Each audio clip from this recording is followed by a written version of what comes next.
Hello guys, welcome to my new video. म चाहिँ धेरै पछि आज चाहिँ भिडियो बनाउन आँटेको छु हैन। आयो सबैजना सन्चै हुनुहुन्छ होला। म पनि एकदमै आरामै छु। अनि अहिले चाहिँ खानासाना पाकिसक्यो अनि त्यसपछि अब खाना एकछिनमा खानुपर्छ। त्यही हो, फ्री नभएर पनि हो, धेरै टाइम नपाएर पनि हो, त्यही भएर बनाउन नपाएको भिडियो। मेरोमा सर्ट भिडियो चाहिँ आइरहेको छ अनि त्यही हो। मेरो मुख आजकल कति फोहोर देखिन थालेछ, के हो अनि त्यहीहरू चाहिँ आज चाहिँ म के गर्न आँटेको छु भने टमाटरको अचार बनाउन आँटेको छु। एकदम टमाटर सस्तो छ नि त, 20 रुपियाँ केजी, 50 रुपियाँको हामीले 3 केजी लिएर थियौँ। उतापट्टिको बच्चा खराएर त्यही भएर बोल्न नै आवाजै हुने भएन, चिच्याउँदै छ क्या हिजो भर्खरको। अनि त्यही हो। अनि अहिले चाहिँ एकदम सस्तो छ नि त टमाटर, अनि त्यही भएर लिएर आएर अनि अचार बनाएर राखौँ। फ्रिजमा राख्यो भने त बिग्रिँदैन, खाना हुन्छ कति दिनसम्म पनि। त्यही भएर म चाहिँ आज अचार बनाउन आँटेको छु टमाटरको। हेर्दै जानु होला कस्तो लाग्छ। ल गाइस, हजुरले देख्न सक्नुहुन्छ मैले चाहिँ टमाटर यहाँ पानीमा भिजाएर राखेको थिएँ। म फत्का अचार बनाउँछु। यति धेरै प्यात्तै परेको छ क्या, गिलो गिलो छ, त्यही भएर अनि मैले चाहिँ अचार बनाएर राख्नु पर्यो भनेर रेडी गर्न लागेको।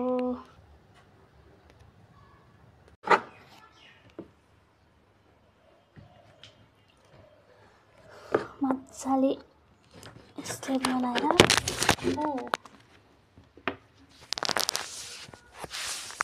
के भयो मोबाइलै झऱ्यो गाइज हैन।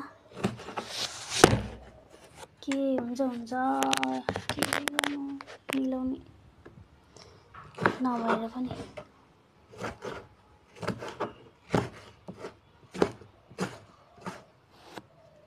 मैले टमाटर काटेर रेडी गरिसकेँ। तर मैले सबै टमाटर चाहिँ काटिनँ, किनभने यो बिग्रिन लागेको अलिअलि छानेर मात्र बिग्रिन लागेको चाहिँ काटेँ। अरू चाहिँ राम्रो चाहिँ सबै छानेर राखेँ, तरकारीमा हाल्नुपर्छ भनेर। देख्न सक्नुहुन्छ यति रहेको छ। अहिले चाहिँ मैले यहाँ कराई बसाइसकेँ। कराई चाहिँ कस्तो कालो देखेको छ। अब म अनि एकछिन ताप्न दिन्छु, या अब अघि काटेर राखेको अदुवा हाल्नुपर्ने। मैले चाहिँ यहाँ तोरीको तेल हालेँ, कराई पनि तातिसक्यो। अनि त्यसपछि तोरीको तेल हालेँ। अनि यहाँ रहेको छ अदुवा, लामो पिस गरेर काटेको। अनि यसपालि चाहिँ यसपालि भन्नाले मैले अहिले चाहिँ यो टमाटर एकदम सिम्पल तरिकाले अचार बनाउँदैछु। हेर्दै जानु होला कस्तो हुन्छ। कराईबाट चाहिँ बाफ आउन थालिसक्यो तेल तातेर। अब यहाँ चाहिँ मैले थोरै मेथी हालिदिएँ।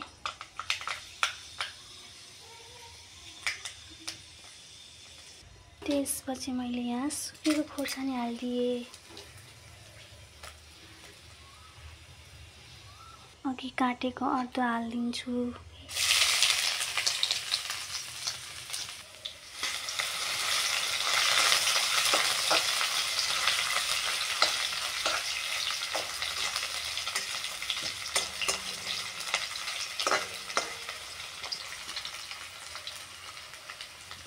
अहिले चाहिँ अदुवा पनि एकदम फुलिसकेको छ। त्यसपछि म त्यसमाथि बेसार हालिदिन्छु। अगाडि चाहिँ किन बेसार हालिनँ भन्दाखेरि चाहिँ किन तेल एकदम खरिसकेको थियो क्या। अनि त्यसपछि तेल हालेर अनि के भन्छ तेल खरिसकेको हुँदाखेरि, त्यही भएर अनि मैले फेरि बेसार कालो हुन्छ भनेर अनि मैले पछि हालेको अदुवा बटिसकेपछि। अब यसमाथि मैले अब अघि काटेको टमाटर हालिदिन्छु।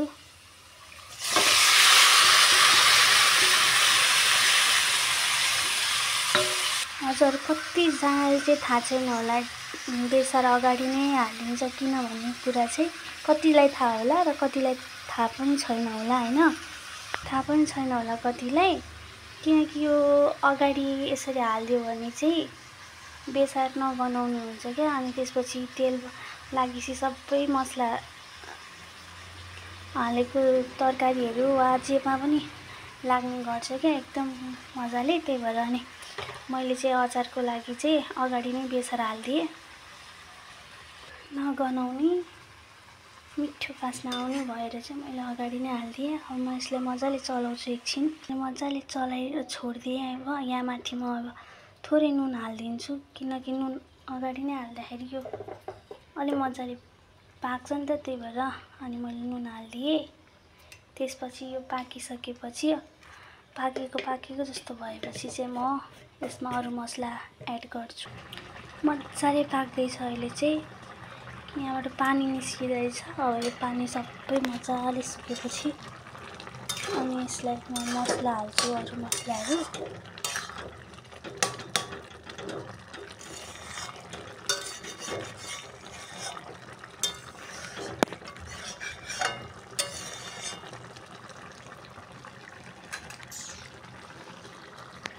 यसमा चाहिँ रस सुक्न साथ थालिसकेको छ। अनि मैले जिरा धनियाँको पाउडर राखिदिन्छु। यहाँ यो चाहिँ कश्मिरी पाउडर रहेको छ, त्यो पनि थोरै हालिदिन्छु म।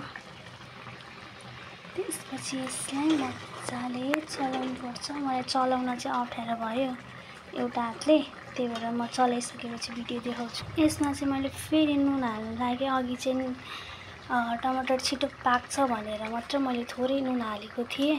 अहिले चाहिँ अब ठिक्क स्वाद अनुसार नुन हालेँ मैले यसमा।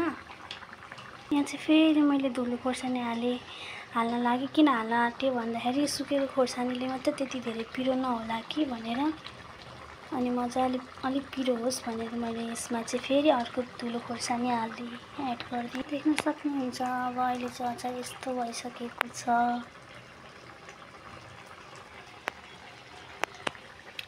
अचार चाहिँ अब रेडी भइसकेको छ हैन। अब चाहिँ म ग्यास बन्द गर्छु। अब चाहिँ यसलाई यो सिलाउँछ अनि त्यसपछि म बट्टामा हालेर राख्छु। बट्टा वा जेमा हालेर राख्दा पनि हुन्छ।